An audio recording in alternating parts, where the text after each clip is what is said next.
Get it. Wow. Ey, ku gëmu da ngay gis ku bëgg da ngay dik man rich man nga doon lancé pic man mala may boy bi nokkandoo 10 man gëna sama AK ray leen ni hit man dañu la make up bitch fake nga mënuma laa nday bëgg nel tekk musuma laa teg bët ci suuf nga nekk ne ay baykat fokk Ligue 2 bi signé naa ay fake up allo mala may boy bi doon rap ngeen ni teg sam dañ koy bind baro maa ngi ñëw biir Gambie parce que rap galsen comme day film xamoo woon ne que dinaa percé mais taxi moo raw ping ano ci suuf nga ma bëggoon wàcce mais fi ma nekk dam leen ma rabee ñëpp naan oh my god like burna aman dalaw ma bad gu mes mënul tax nga mën ma pap doon nga ma jëndal paaka mën nga daas util nag te mën nga bâche yaa may lancer pic boy mën nga gas da ngeen pathétique boy mën nga crash apparente MC boy mën nga paas ba wala ma jugee ma négga di ñibbi te waruma guddee ma négga li indi nekkul yëpp gune ma négga ñu si gis a gel bi di buude ma négga tim bi dañu suude ma négga nga yàgg der ni uude ma négga yow bandi woo bëgguñu ruube sangara bi rey la nga bëgguñu suule ma négga wait xanaa duma doomu géwal pire su ma neexee ma rap des fois ma mbalax du tee ma ralentir yeah ay la ma def kon bëgguma salam fils te xam sa gel par accident mu naan ma dama kon baal ma continuer rap xooli sa góom damay raam dina raam tay show bi nga tax doom bi ngi raam guux la ni eau minéral soom bi nga naan tay damay compilé rap moo di nga laaj lii lu mu confiné la doom bi nga naan tay may boy bi nga doon jànni si rap tay dama bandi si rap bay binda laa tee wan boy la mooy def lu mel nii si rap bi si kaw nga may seen comme girafe yi rappeur bi doon toj biir village yi daf ma gis def ni Clinton Hillary yàgg naa dund lu metti seen dépense u gale mooy li may bàyyi pour boire guddi ngay góolu sa gel bi mais pour nga dugal faut que tu restes courtois man pare wuma pour def leneen lu dul hit lu mu metti damay samp du ma tiit oh baby t'inquiète même pas pour ces parasites amul ku ma mën a tere dundu paradis wait xanaa duma doomu géwal pire su ma neexee ma rap des fois ma mbalax du tee ma ralentir yeah ay la ma def kon en tout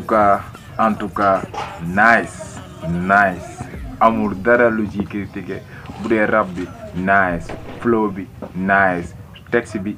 lépp nice gën a la job gën a nekk si ndax fas lu mu daw du tee tamit ñu koy laable pour mu gën a daw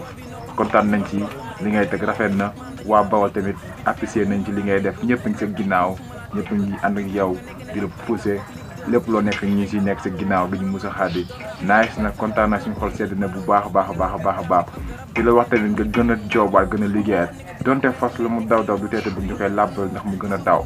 nice na côté rap bi côté ni ngay bindee technique bi flow bi lépp nice rap chat MC yi nag rappeurs yi am ngeen problème am ngeen sérieux problème nag am ngeen problème bu rëy xaw ma ne noonu ngeen di jëntee ne am ngeen problème bu rëy ndax booy bii nii non du maye dara da gars yi préparé gën a liggéey gën a job gën a taxaw na xam ne bii booy moom mayewul dara saraxewul dara te xam sa gel par accident mu naan ma dama kon baal ma continuer rap xooli sa góom damay raam dina raam tay show bi nga tax doom bi ngi raam guux la ni eau minéral soom bi nga naan tay damay compilé rap moo di nga laaj lii lu mu confiné la doom bi nga naan tay may boy bi nga doon jànni si rap tay dama bandi si rap bay binda laa tee wan boy la mooy def lu mel nii si rap bi si kaw nga may seen comme girafe yi rappeur bi doon toj biir village yi daf ma gis def ni Clinton Hillary yàgg naa dund lu metti seen dépense u gale mooy li may bàyyi pour boire guddi ngay góolu sa gel bi mais pour nga dugal faut que tu restes courtois man pare wuma pour def leneen lu dul hit lu mu metti damay samp du ma tiit oh baby t'inquiète même pas pour ces parasites amul ku ma mën a tere dundu paradis wait xanaa duma doomu géwal pire su ma neexee ma rap des fois ma mbalax du tee ma ralentir yeah ay la ma def kon bëgguma salam fils te xam sa gel par accident mu naan ma dama fiir